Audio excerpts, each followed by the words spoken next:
everybody. We're going to get back started. Keep things on time with our conference today.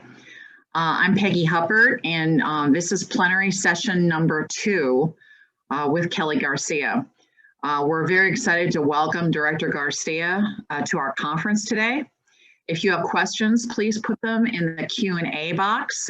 And if you have any technical issues, please put that in the chat box, and our producer can help. So it's my great pleasure to welcome Kelly Garcia to be with us today.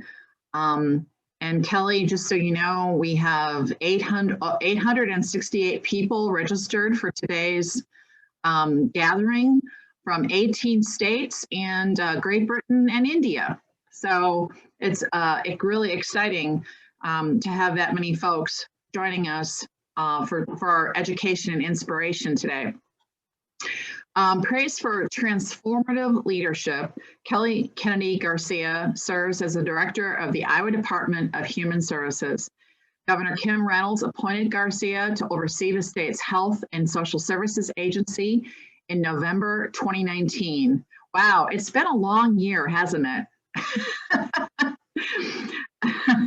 She was unanimously confirmed by the Iowa Senate on February 25th, 2020. On June 30th, it was announced that Garcia would take on the role of interim director at the Iowa Department of Public Health, effective August 1st. So she now is taking on 2 of the most important state departments, a huge task. Before moving to the Hawkeye State, Kelly served in a series of executive positions at the Texas Health and Human Services Commission. Most recently, she was a deputy executive commissioner at the Texas Health and Human Services Commission. In that role, Garcia directed 40 client service programs, managing more than 700 employees and a $1.4 billion budget. Garcia was the architect behind the state's successful Medicaid 1115 Women's Health Waiver application, which established a landmark federal partnership with the state's Healthy Texas Women program. Throughout her career, Garcia led improvements in organizational structure, program management, and policy development to large healthcare systems. She also brings to the role a commitment to building successful teams that will help Iowa families succeed. Garcia is a graduate of the University of Texas at Austin and received her MPA at the Bush School of Government and Public Service at Texas A&M.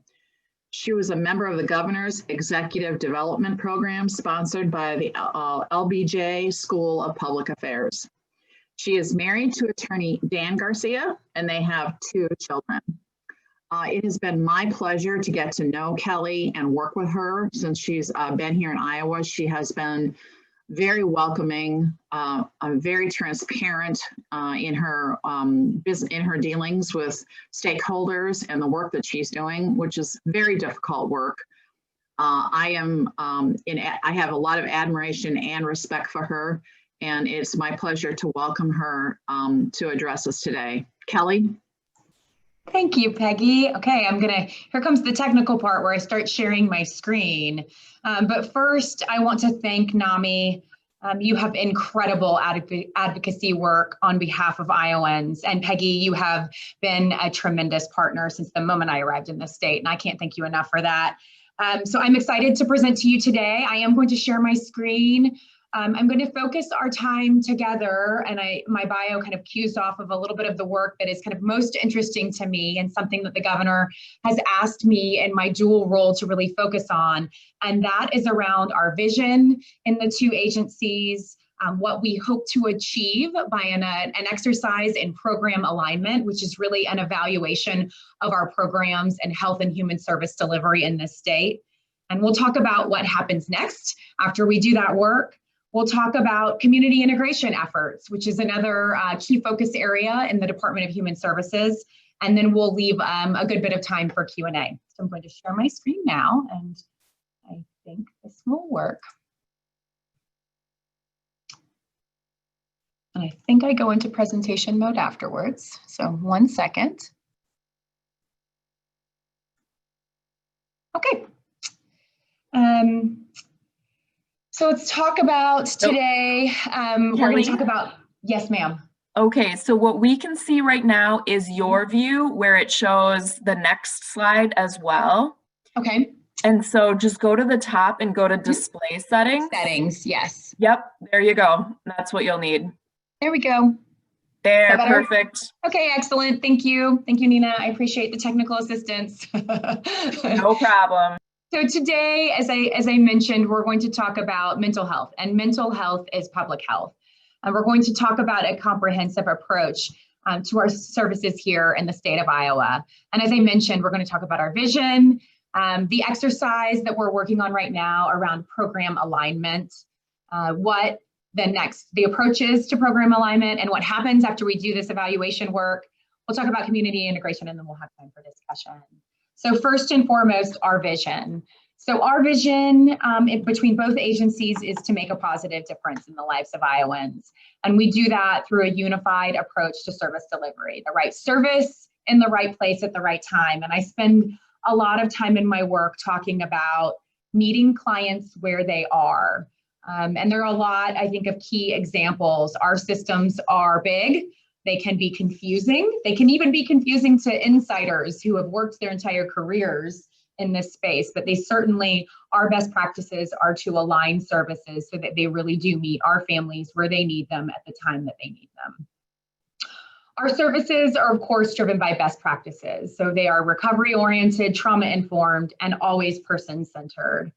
And we really do have a keen interest, and the work that we will be doing in our evaluation of programs really is around improved education to all of those individuals in the state who work in delivering services. And some of those individuals would be kind of non-traditional providers or individuals who might not be seen as providers on the front end or clinicians, but and I know Peggy is spending a lot of time talking about this today in the forum, but think about law enforcement and the way individuals with needing mental health services and behavioral health services interact with law enforcement. And then we're also spending a significant amount of time talking about early intervention and, of course, access points. And those access points and early intervention really play into the philosophy of how you create a unified approach to service delivery and really meeting that goal of right service, right place at the right time. So in my dual role as DHS director and interim IDPH director, the Governor Reynolds has asked me to look at opportunities to work on these connection points between our two agencies, between public health and human services. And I absolutely love this work. It's where my passion area is, and I've spent a good deal of my time, both in my graduate education and in the early days, postgraduate education, working for the legislature in Texas, working on better program alignment and service delivery. And we have so many connections between these two agencies. At the Department of Public Health, that agency hosts our WIC program, and our Department of Human Services has traditional food assistance, SNAP benefits. The Department of Public Health has Title V and family planning efforts, and the Department of Human Services hosts the family planning program and Iowa's Medicaid program. The Department of Public Health has behavioral health and substance abuse treatment programs and prevention programs, and the Department of Human Services hosts the mental health and disability services section of our work here in Iowa, which includes our most closest connection points to the mental health and disability service regions in our state. So no shortage of connections there. And kind of on a more of a global level, we have incredibly useful data sets on population health at the Department of Public Health that can really benefit Department of Human Service client delivery, and where we can use that data to best drive outcomes and improvements in the way we deliver those services, especially in the Medicaid program. In many cases, the families that we interact with are accessing similar services across program areas and with no clear pathway today as to where to go for what, and no mechanism to really connect a family with a broad array of services that they have access to that reaches across our departments. So we've struggled to make those connections with families within our own departments, but we're working on that, and we're working on that together. We're thinking about how do we, when we see a client in one of those doors, how do we better connect that family across all of the programs and services and supports we have to ensure we meet their needs. That work we do really does create a wraparound service program, an a la carte menu, if you will, of the services that a family needs, not just one eligibility structure and one door of one particular service with a cold handoff.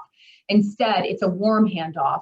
And I think really that goal is really provider focused. So it's always client focused, but it's really provider focused, because providers and community partners are often the advocates for our families on the front lines who see what a family needs. And it's our job to better align those programs so that they're able to deliver the services right then and there. Significant impacts in terms of work. There's much we can do around communication as well. And communication is really key. It's often an underutilized and kind of under-resourced area of our agencies. It comes last. Prevention work sometimes does as well. These are hard things to talk about because when we are allocating precious dollars, they are more invisible structures in the agency, but they are incredibly important parts of the way we collaborate, both with between agencies, with other partner agencies at the state level, as well as with our local partners in this space. And so the opportunities that exist between behavioral health are huge.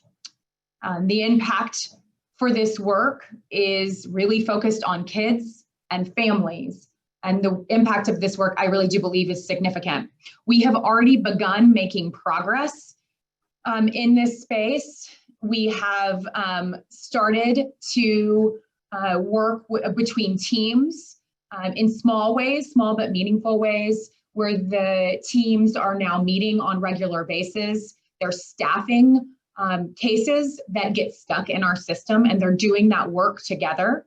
And I don't think I have to tell you that historically this work has been fractured, incredibly fractured, and it's not always been a concerted effort to work across agencies or with stakeholders. And with stakeholders, I really do mean not only those who are decision makers in our space, but organizations like NAMI that work to change policies and practice all day and every day. And so instead, I think what we find is that our stakeholders, our providers, are having two sets of conversations that sometimes don't come together in the right way.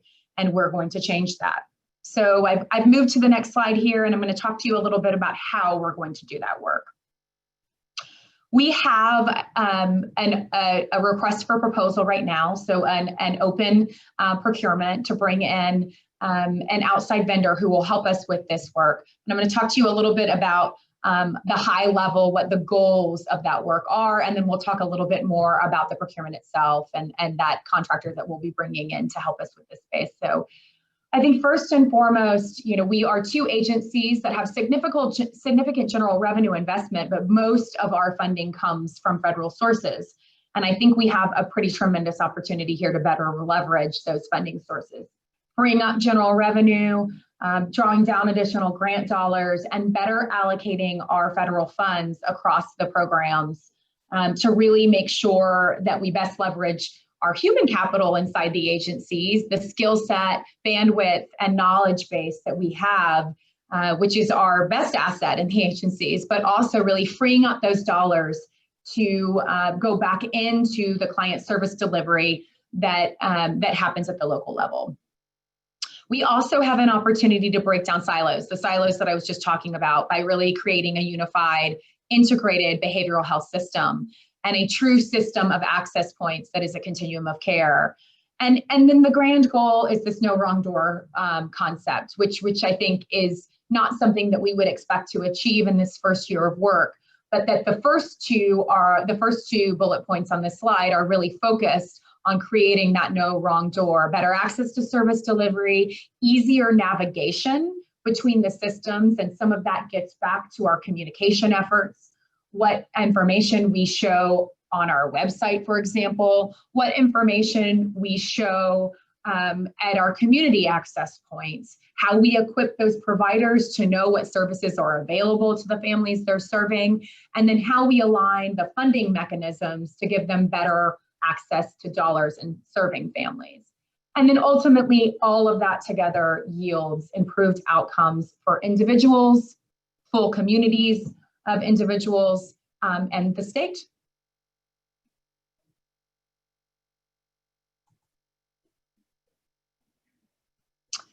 We know that the maintenance of our siloed approach to mental health and substance use is, I think, a key example of the places where our system is fragmented. And so I'm going to use that today, not only because we're talking with a group of individuals who are obviously keenly interested in that subject, but because I really do, when I think about this program alignment work, I think it is our biggest example of the place where we have work to do. So the maintenance of a siloed approach to mental health and substance use is out of step with what we know to be true in best practices in service delivery. A vast majority of our population served live an experience in which they have struggled with both diagnoses. These diagnoses, the framework of clinical treatment is interconnected. And individuals often have, as I mentioned, co-occurring diagnoses. We have an opportunity here to align the state system, the way the agencies are structured, the way the funding sources are set up, the available funds to treat individuals to improve outcomes and save lives. But we can't do that part alone. And so our approach to alignment really has to include conversations with stakeholders like you to understand the opportunities and the risks that we have in this work ahead of us. We are going to make changes for the better, but they will be tough. And we know that this creates anxiety. We're committed to having honest conversations and having absolute transparency in this work. We're excited about the opportunities and we're looking forward to exploring where all the conversations lead us. Again, like I said, this is the really good stuff. It's creating a true system. And so I've said this before, but I'll certainly say it to this broad group of individuals who are keenly interested.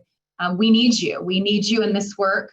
We know that it will be focused on connection points between our agencies, but our agencies should not operate in an academic setting or in a silo.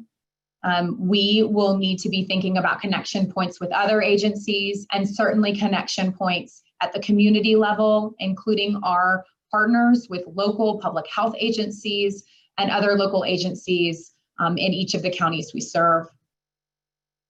And so we will outline structural and operational changes to focus on the department's delivery of services. And this is really the framework of our request for proposal to bring in a consultant that will help us engage in a year's worth of effort, deeply understanding the gaps that exist today and where we're headed.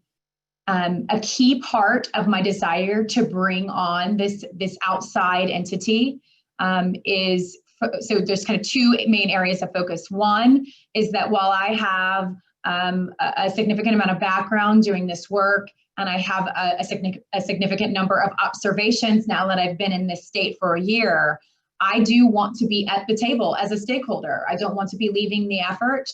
And this will not be a visioning session of my goals in the state. Rather, I want this to be a comprehensive effort to bring stakeholders to the table. And so we want this to be oriented in a way that helps clients navigate, but providers do their everyday work, providers and community organizations. And so we really did need help from a bandwidth perspective, but probably most importantly, from an objectivity perspective in bringing stakeholders to the table.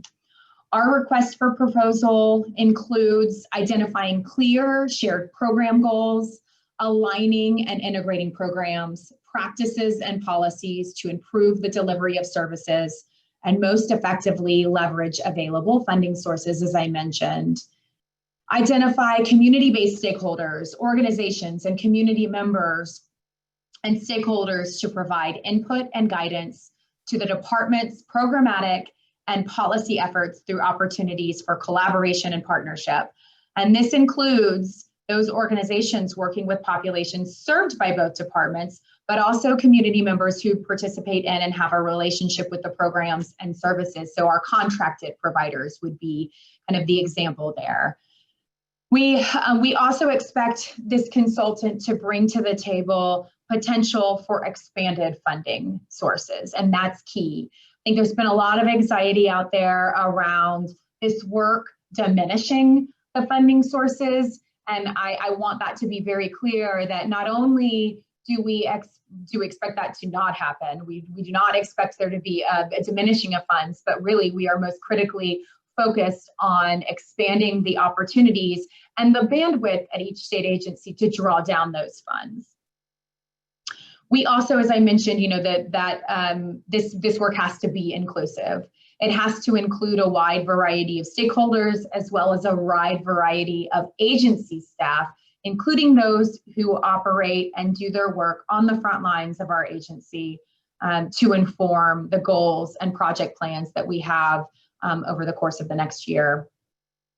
And in the end of that, the goal and deliverable is to create recommendations around an organizational structure that optimizes delivery of services, supports efficiency and the ease of work for staff, and integrates the department's programs and services with community and other available resources.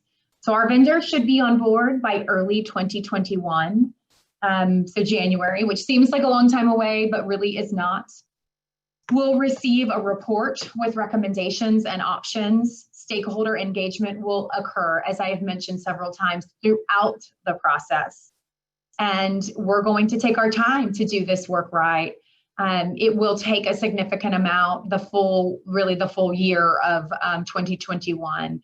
We have envisioned a significant amount of collaboration and a lot of opportunities to provide feedback at toll gate points in our work across the year. We will need that input from stakeholders to ensure that we're successful in moving toward a more integrated behavioral health care space in Iowa, along with a better service delivery across a number of other sections of our agency that are equal parts important to supporting good behavioral health outcomes.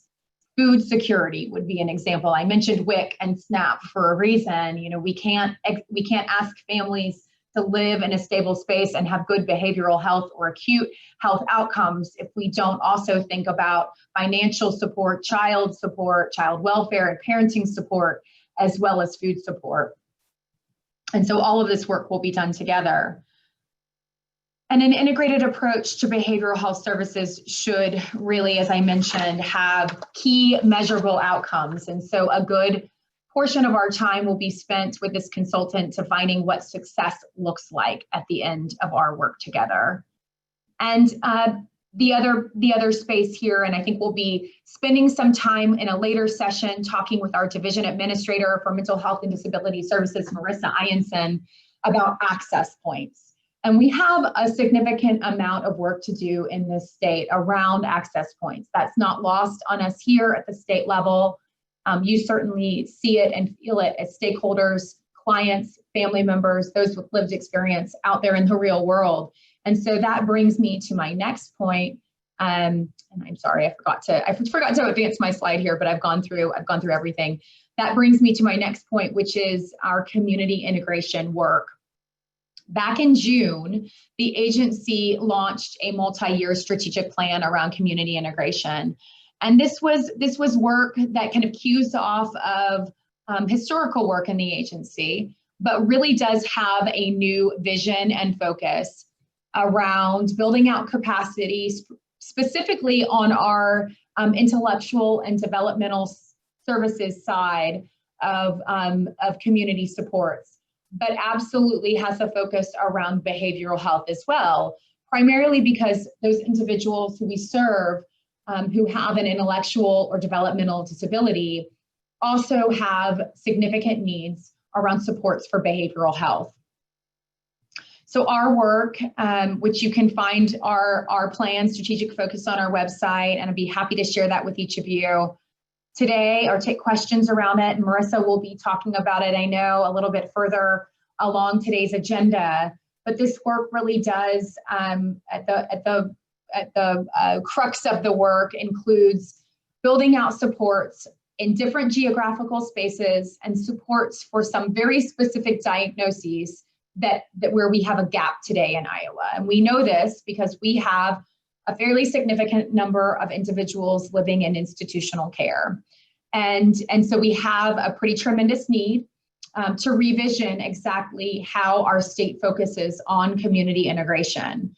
We have lessons learned in this work that I think will help better inform us on our program alignment work as well. We have a need to do a kind of foundational gap analysis of what doesn't exist in this state, and then work with our managed care organizations and other community providers on how best to rebuild those foundational supports in the community. This work is very large. It is a huge undertaking for the state. It is a huge undertaking for the system. It will absolutely take many years to build this back up, but we are well on our way in defining the roles of what we need, the gap analysis of where we know we have work to do, and talking now. So we're kind of at the stage now where we're talking with providers about what they need to come online in terms of building out capacity. We're also doing some pretty significant amount of work with our residents and both resource centers, both the our Glenwood facility and our Woodward facility, about the behavioral health supports that are needed to move individuals into a least restrictive setting, into a community setting. And some of that work is being done, of course, because we continue to work with our federal partners and our Department of Justice investigation at those facilities. But this is really, it is not because of that investigation, but that investigation is really helping inform spaces where we have gaps and we know we have work to do. To ensure individuals are served in the least restrictive setting possible, we need a strong system of community supports, and to ensure that individuals don't find themselves in a placement that is in a facility as the only option. That can be an option for some families, and I do see that we will always have a need for institutional settings in this state.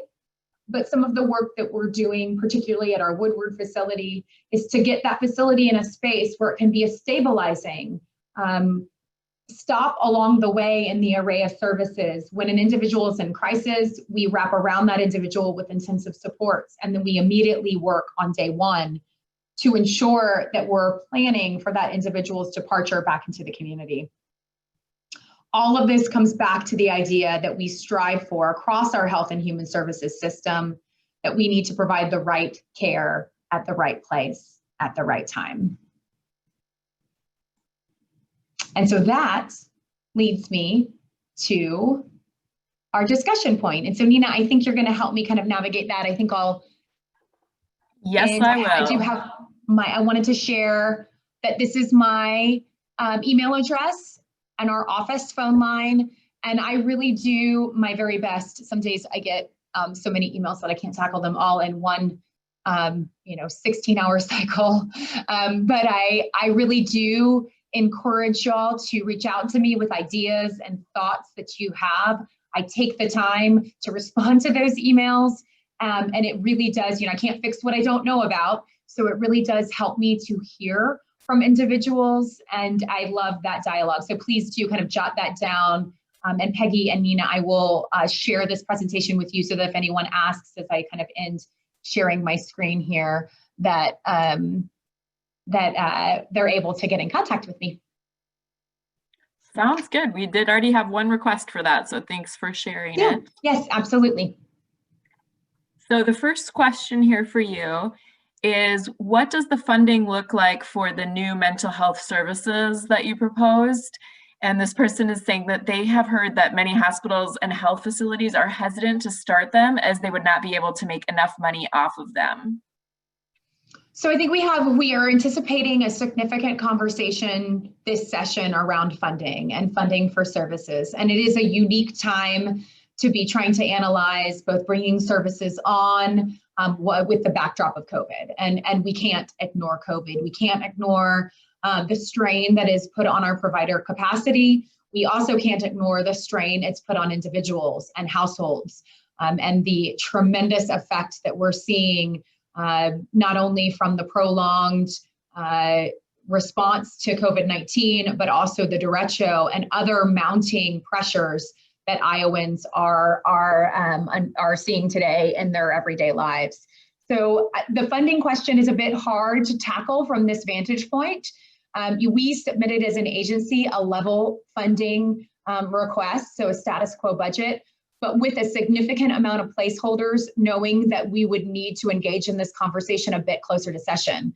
I will tell you, as we look at the spending and allocated funding we have for hospitals today, we are every day analyzing what it looks like in real time, how our budgets and utilization is shifting because of COVID. There are some interesting patterns that are existing today. We're seeing some decline in certain areas and then a significant uptick in other areas that are not traditional patterns we see. So all of that to say, that I don't know today exactly what it will look like and what those deliberations are. Our job as an agency, though, is to provide real-time data points to those who are in decision-making capacities, of course, the governor's office and the governor herself, but certainly those who are in leadership positions who make the appropriate decisions on the legislative side. And so we know there is significant need. We know that there is a need to reanalyze exactly what COVID looks like and how it has impacted our provider space. And we stand ready to provide those materials as the legislature deliberates. Great, thank you. All right, so the next question, it says, Director Garcia, thank you for your work. I feel you have started integrating these two departments in a good way. Before your arrival, there had been an emphasis on moving all people living with serious brain disorders like schizophrenia to the community and thought that that was the best for them. Sadly, not all of these people get enough supports there, so they end up untreated, homeless, in jails, incarcerated, and dead. Would you agree that we need to do more with long-term supportive housing, and what is your vision for that? Absolutely. So housing is a huge component of our work, specifically in this space, but in a number of different spaces. It is, when I think about, and I spend a lot of time thinking about the cross connections in our system, that's the focal point of this work. And housing is key for for individuals who are in foster care as well and who are aging out, for individuals who we're talking about today, as well as some of our individuals who have acute care needs too. And so yes, housing has to be at the table. Housing is a tricky conversation, I think, across state agencies because of the funding mechanisms that exist there today. So one of the things that we're thinking about is how to have, and this is squarely in line with the conversation that I know today is at a high level, but we will, as we progress through this work together, be thinking about it in a more granular way. But squarely in, when I describe kind of better funding opportunities, housing is in that, right? So we can think about demonstration waivers on the Medicaid side. We can think about grant opportunities on the more traditional SAMHSA or HRSA side of our work on how to better integrate housing as a key component and certainly a social determinant of health, not only for behavioral health, but for acute health as well. And so that is absolutely at the forefront of our focus as we navigate through kind of these funding opportunities. I think, the point that this individual is making around the question is absolutely not lost on us. We're having this conversation every day with parents, guardians, and individuals who live at our facilities, all of our facilities, our mental health institutes and our 2 resource centers, as well as our Boys State Training School. What does this look like in the community, and are the right supports there at the right time to make sure they have a successful transition? That is squarely a place where we see a gap today, particularly for those individuals who have a fairly high level of acuity in their need in the community, to make sure they are successful and they don't bounce back to a higher level of care, or gracious, homeless or in jail, or sadly finding themselves without any supports and passing away from that. The community integration work that we are doing is really focused on intellectual and developmental disabilities and co-occurring diagnoses, but the same platform can exist for those who have traumatic brain injuries or another need for supportive housing. So the answer is yes, absolute focal point of our work.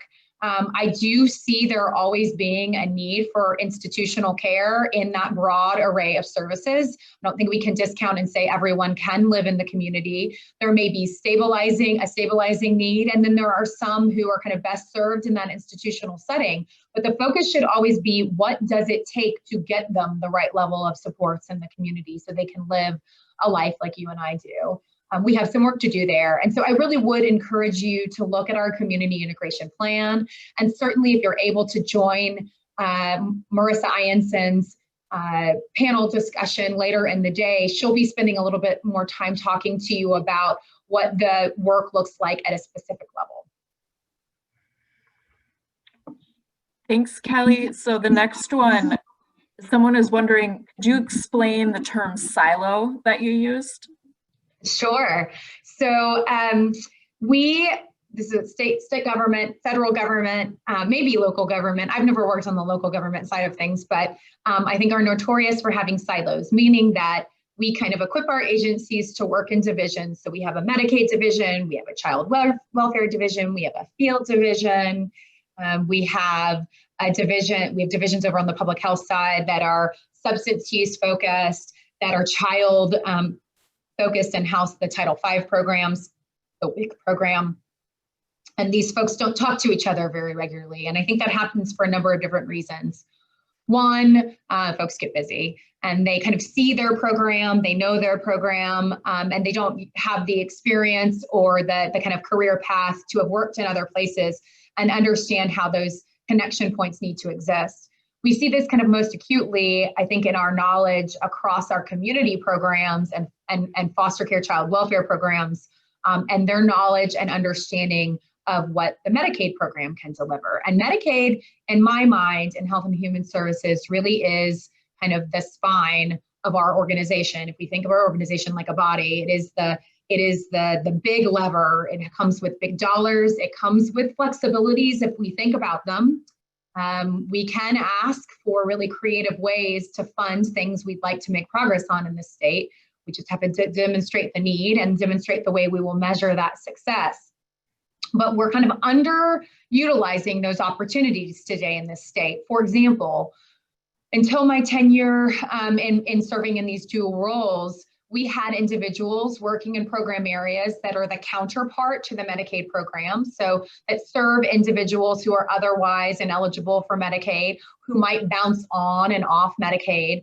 Team members who work on those policy, the backbone of how you deliver these services, and team members on the Medicaid side who had never met, who had worked there for a decade or longer and never met. And that shows me that they are working in kind of the best definition of what a silo means in my mind. It means that those programs are not thinking about how to best leverage funds. You know, some of the things I talked about in our RFP discussion, how to best leverage funds, how to mimic a state structure that allows our community providers and our clinicians to best deliver these programs. Because we have all these contractual requirements on this side, and we make you fill out all this paperwork, and we have these very strict eligibility terms. So the person or the provider can only fit a service and bill for it in these very confined buckets. And so we have some work to do in kind of better educating across the space to really leverage what's available there and make it easier. Some pieces of that would be administrative simplification on our contracts, and then administrative simplification on our funding streams as well.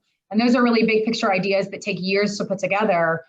This work will help us build those foundational blocks and kind of unsilo the everyday work that happens at the state agency. Excellent, thank you. Does the state have any plans for diversifying the mental health workforce around the state so that our residents can receive care in their primary language? It's a great question.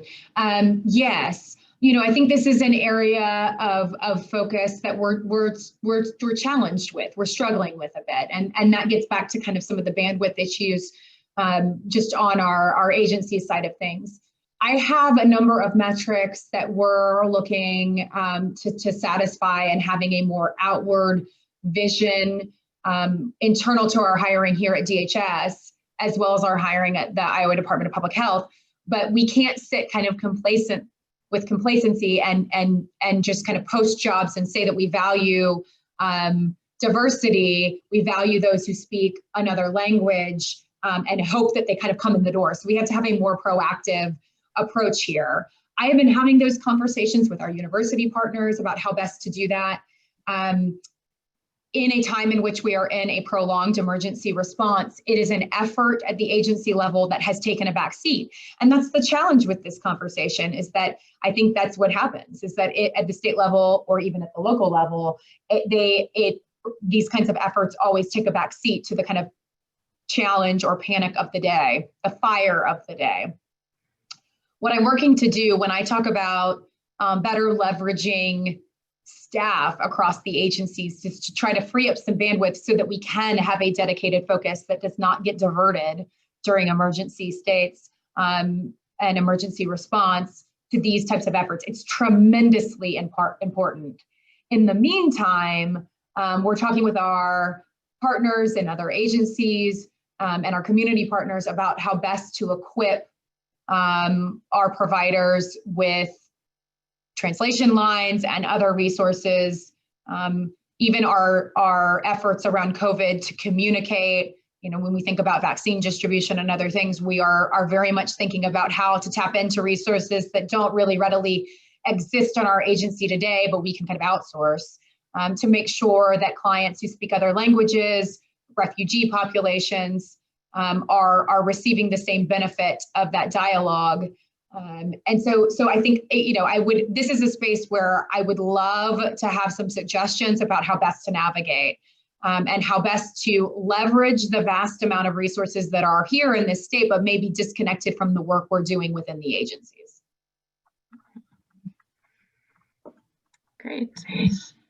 So the next question, the person says they've done extensive research on trying to locate PMICs able to work with children with traumatic brain injuries and behavioral issues, and they've looked countrywide. And Iowa PMICs are not meeting requirements. So for-profit Medicaid does not seem to understand the importance of the length of time and services as important to the success. Is this part of your attention and analysis? So we've been doing some intensive rate review. So really this comes down to what is authorized in terms of a length of stay and what rate do we pay for services. Those are kind of the two big factors, I think, embedded in that question. And yes, we have been looking at that. We've been looking at that for inpatient substance use treatment as well. And there are, so last week, I think it was last week, Marissa and I presented some of that preliminary work to the Children's Policy Board that focuses on children's behavioral health supports. And Peggy attended that session and asked a lot of really tremendous questions around kind of what that rate review shows. So yes, it is absolutely a focus. Also, those kind of specialized services are a focus as well. We are constantly working with our managed care organizations around what the lengths of stay balance is to yielding the best outcomes. And it's not, these are not easy questions to answer. It takes a pretty significant amount of analysis.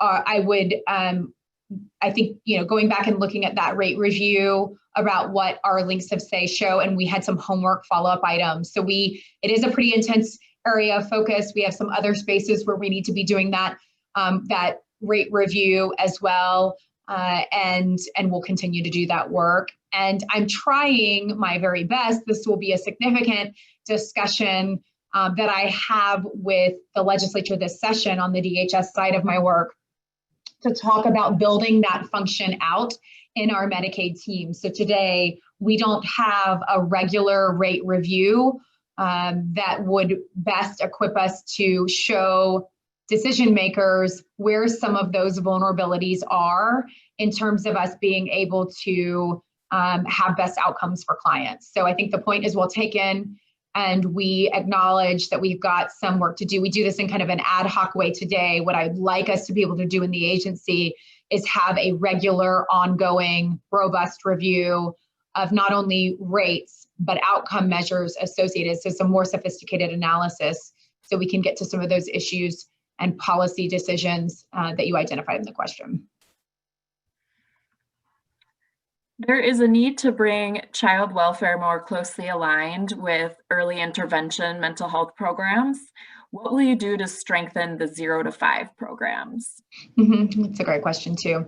So that's a space, so 0 to 5 is a space that I'm still learning. I absolutely think that's correct. We know that our prevention programs are not, that's another place where I would define as a silo. They're not deeply connected to our child welfare programs. And there is some stigma associated with that. We went through this exercise in Texas around our alignment of child welfare programs and prevention programs. There was a sense that attaching the two together or more closely align them would, that the prevention programs would suffer from a stigma associated with foster care, essentially. And so I think we have some work to do on destigmatizing that work and really deeply understanding and modeling for those who are in a decision-making role at the legislature, us being able to model what strong investment in prevention programs yields on our child welfare side. And as I just mentioned on the rate side, that is a more sophisticated approach than what our agencies have historically taken when we talk to legislators about prevention. So you kind of, it's hard to model what you prevent, what doesn't come to fruition. There is a way to do it though. I kind of pushed our teams last session to do some of that work and the way that we model our cost estimates on bills, the way that we present information when legislators are thinking about where to make strategic investments in our programs. And that was a successful exercise. And so we're working to do that more. Specific to 0 to 5 program, I don't have a specific answer today, but just know that that is absolutely, when we think about our list of the work that we're going to be doing over the course of the next year, that the connection between those programs is incredibly important, and it is at the forefront of our list and our work when we think about how we're going to bring this together. Thank you. The next one is about day habilitation programs. And the writer lists that they're very important to our individuals, and there was a push to put the programs into the community as well historically. How are you making sure that the day hab programs have their own space to work with people instead of pushing those programs into the community? So I think a really important part and vision and goal, and hopefully what you all see from the way that we thoughtfully crafted this scope of work, is to think about, this is not an if we do this, then we don't do this. That we really work to build in this state an appropriate array of services, which doesn't mean that we do away with one set of services or push them over into another space, but that we really think about all of the places that an individual may need in their life, or that a family may need out of choice, or a self-advocate may need out of choice to best support them, and that there's kind of room for everyone. We even have a visual, Marissa and I have worked on a visual that talks about kind of all of that continuum. I mean, even including jail and corrections or juvenile justice as a piece of that space, and kind of where people bounce in and out and what they need. So I guess the way I would answer that is to say, I don't think there's a desire to push them into one space over another, and that there is room for everyone. The objective here will be to craft the space and time where that is needed, and make sure that the supports and the financial backing from the drawing down of federal funds is there to support those activities. And so that, the goal here with this work too is to do it in a way that appropriately allows us the space and time to be thinking through this work. And I will tell you, the work that I did in Texas, we started, well, the state started the work back in the early 2000s and did one kind of round of this work back in 2004, and then did another round of work back in 2013, 14, and headed into 15. And they're still on the path today implementing this work. So this is a constant revisioning of the way we provide services in the state, and also reassessing fundamental changes like managed care or COVID that change the trajectory of how we meet the needs of our clients. So it's not as if this is going to be an exercise and we'll be done.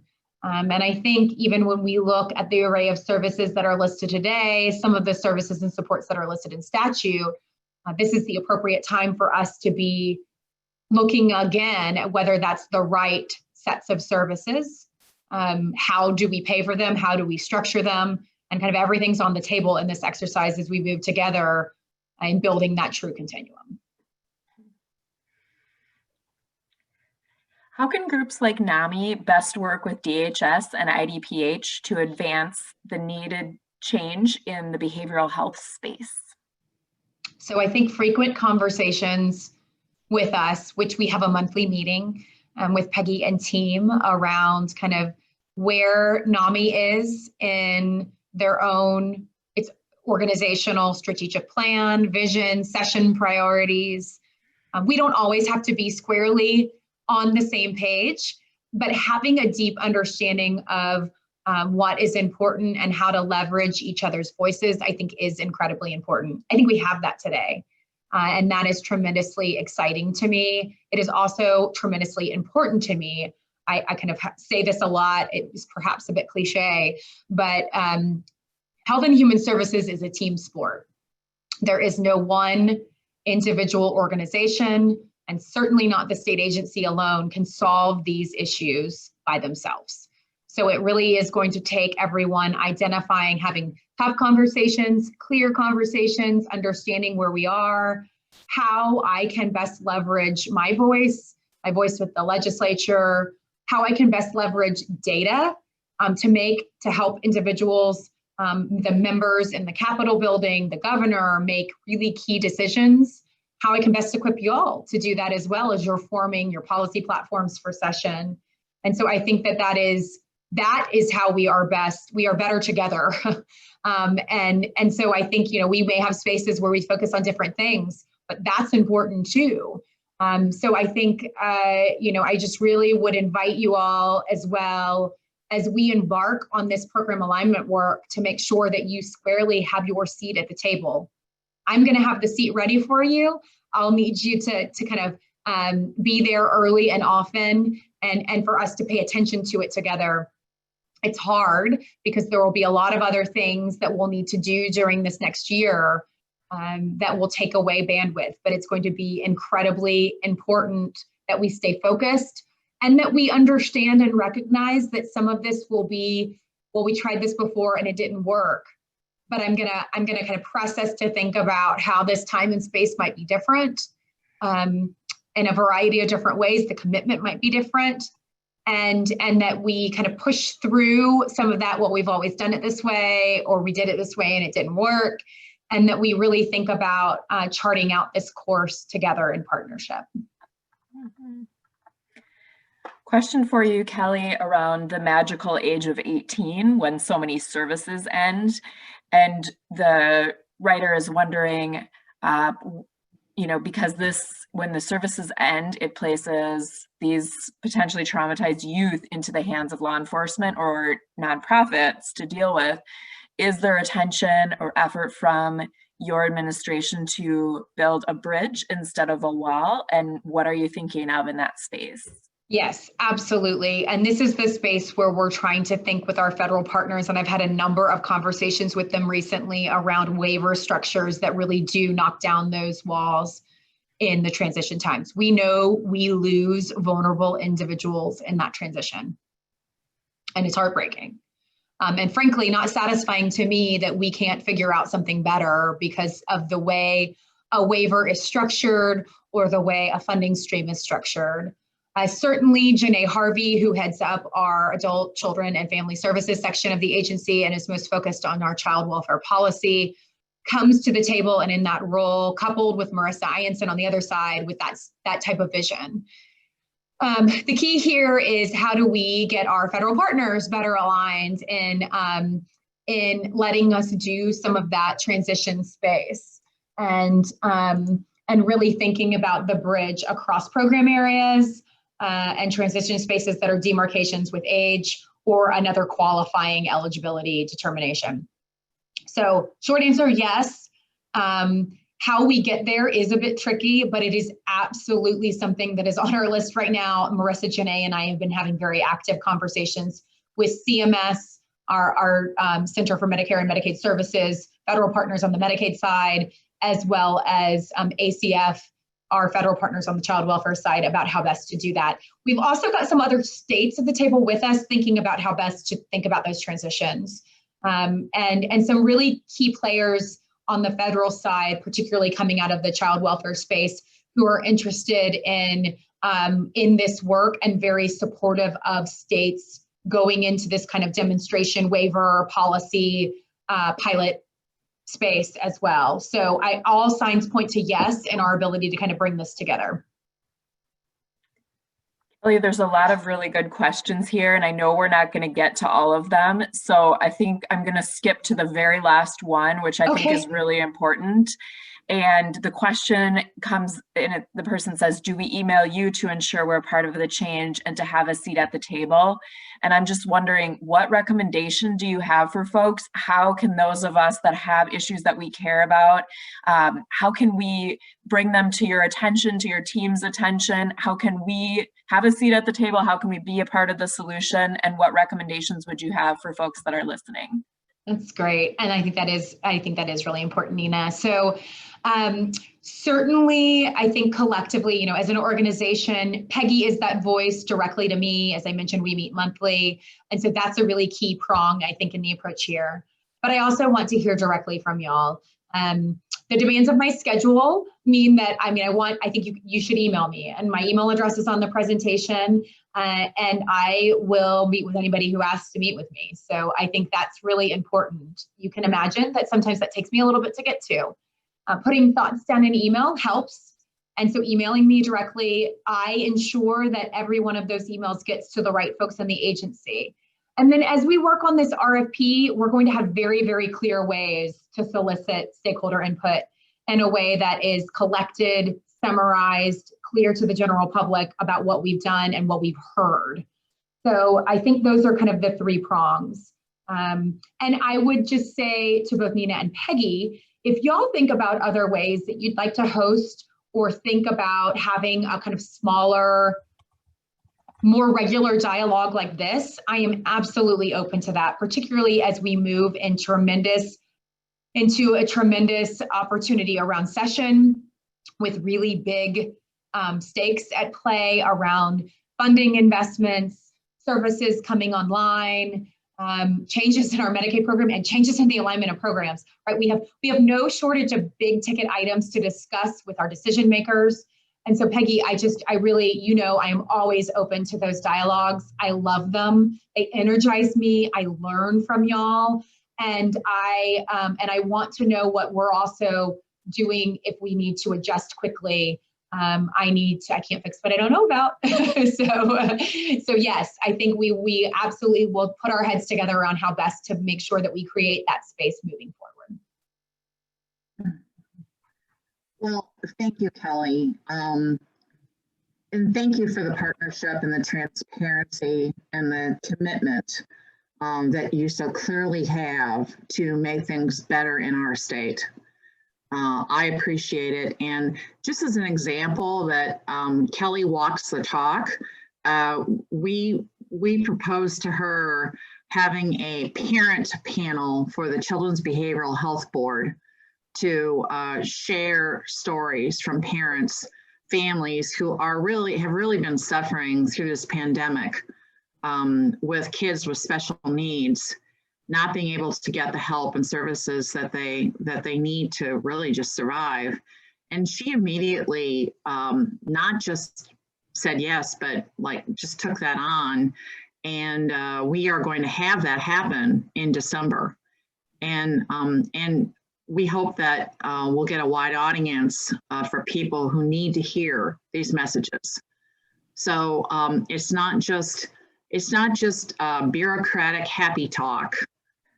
It's real people sharing their stories and their experiences. And that's really what NAMI is about. And I applaud Director Garcia for being open to that. She truly is. So I encourage anyone who wants to reach out to do so either to her directly or to me or Nina. And we will listen, we will get back to you, because this work is just too important to not have everyone involved. And by the way, Kelly, I just want to let you know that we have had between 325 and 350 people attending your session. So yeah, we've had a really great attendance, fantastic questions. Great questions, yes. Yeah, really great. Thank you to everyone. This is the closing of this plenary session. We will be back at 11 a.m. for our next one. Thank you, Kelly, again. Thank you, Peggy. Thank you, Nina. I really appreciate it, everyone, and I look forward to continuing the dialogue. Take good care. Bye. Bye-bye.